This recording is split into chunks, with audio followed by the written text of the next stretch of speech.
One last workout before I hop on a plane. Great idea to train some legs. So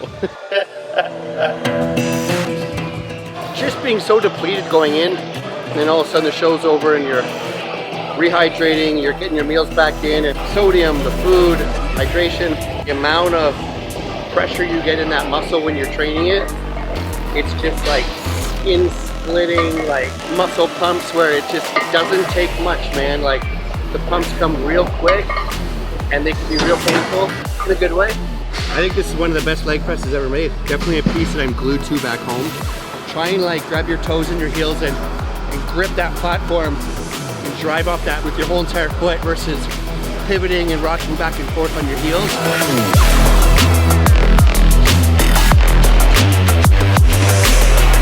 I'm smoked. Quads are pumped. I actually don't know how much they can take, to be honest.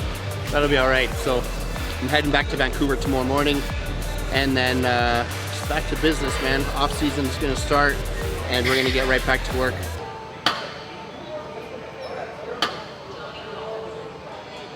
For me, I started with the calf press just to improve my ankle mobility, warm things up, get a good stretch, and then I'll get into a hamstring curl.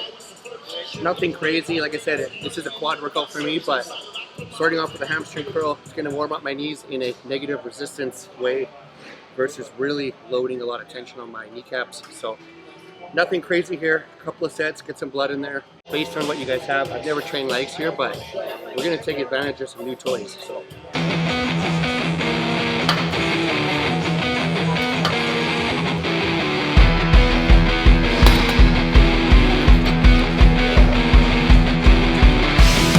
I think this is one of the best leg presses ever made. The way it pivots, and maybe it's me structurally with shorter limbs, mechanically, feels really good. It's not hard on my knees. I get a great contraction, good movement through my quads, so definitely a piece that I'm glued to back home. No, I mean, my hamstrings are definitely a strong point from the side. From the rear and the front, I could definitely work on like the adductor side of things and just thickening things up, but from playing hockey at a young age, skating, being in that squat position, I think that really developed my hamstrings in that sense of thing.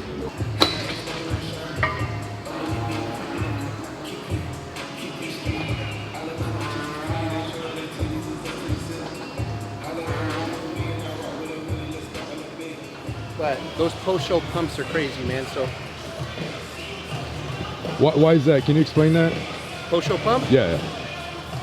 Just being so depleted going in, whether if you're pulling back from water or sodium and food, and then all of a sudden the show's over and you're rehydrating, you're getting your meals back in, and just sodium, the food, hydration, it's just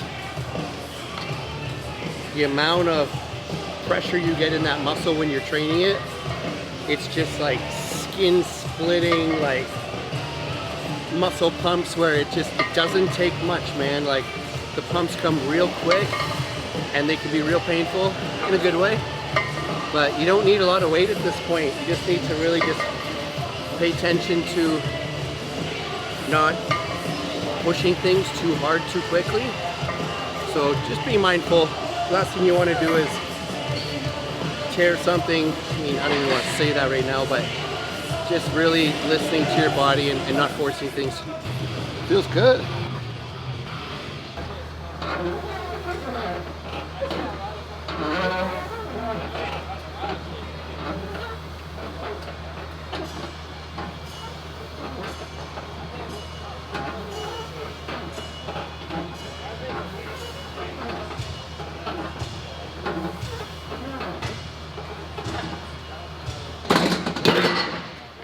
It's the pump, man. It fucking hurts. But obviously the performance, I mean, I just competed a couple of days ago. It's gonna take a little bit of time for the body to rejuvenate and be where it can be to where I was training going into the show. So just take things slow. As the days and weeks go on, we obviously have a rebound plan we're gonna follow. Restore the glycogen, get the body fat up just a little bit, get hydrated, and put myself in that spot where we can really push. And training intensity, nutrition, rest, recovery, those are the main ingredients of growing, right? I mean, yeah, obviously the anabolic side of things, they play a factor, but with where I'm at right now, these next 8 weeks, we're not going to be using anything like that, man. It's all food, rest, and just training my fucking ass off. So for the next 8 to 10 weeks, that's exactly what we're going to do. These old school pieces you don't get to use very often. And thankfully there's this guard, because I would hate to get something caught in this chain.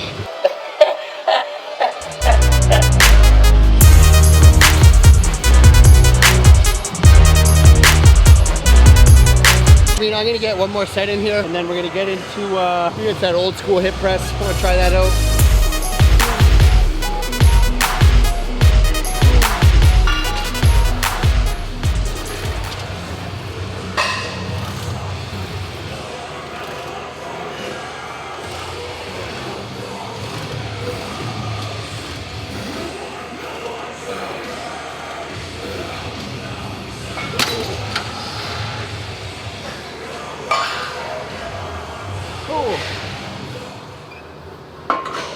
And this is called a hip press, huh? I don't even know what, this looks old. Maybe a hammer strength. We have the unilateral one back home, but we got that Rogers one landing pretty soon. And we're gonna surprise the members with a couple of new pieces, so.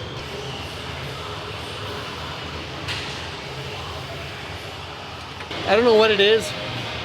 Like I did Toronto 8 weeks ago, decided to do Texas, keep things under wraps and just keep prepping. And after every show I do, I get like a little bit sick.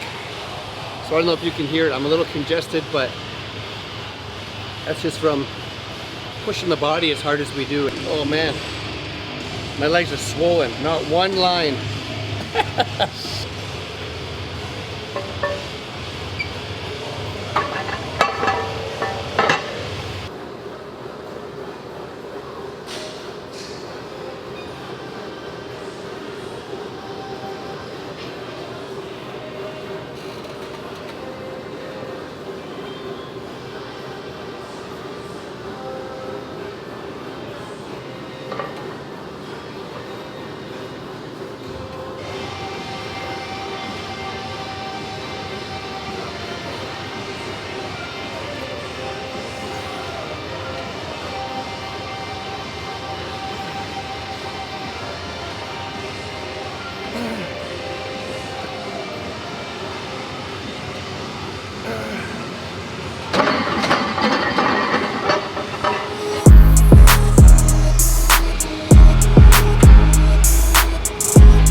Nothing crazy here. I'm just gonna really slow things down. Slow tempo set. And this will be it. We'll finish off in here. I'm smoked. Quads are pumped. I actually don't know how much they can take, to be honest.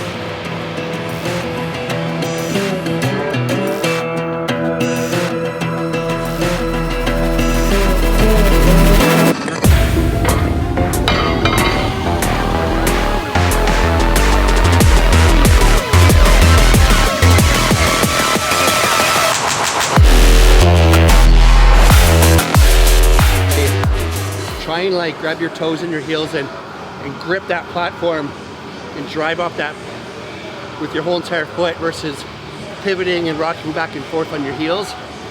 And slow things down a little bit, and it's really changed how I feel on all my presses of loading and contracting my quads. So something I've taken from him and put into my training that has been huge this year. So like I said, I'm always a student, man. Doesn't matter what level I'm at, I'm always learning. So